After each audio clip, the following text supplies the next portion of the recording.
This is the elevator at 6031 Broad Street in Pittsburgh, Pennsylvania. This is originally an old Dover Marshall, but sadly got a slop on one with PTL Performer.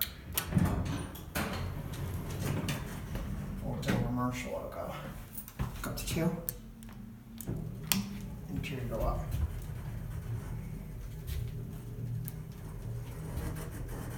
I think it lights up when you okay, maybe not.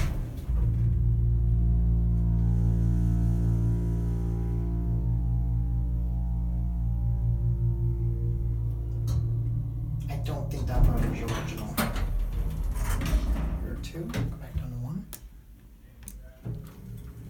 88 phone. Door's slow and closing on this door.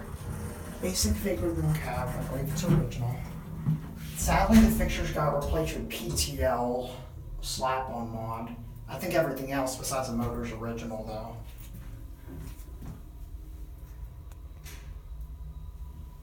You're back at 1.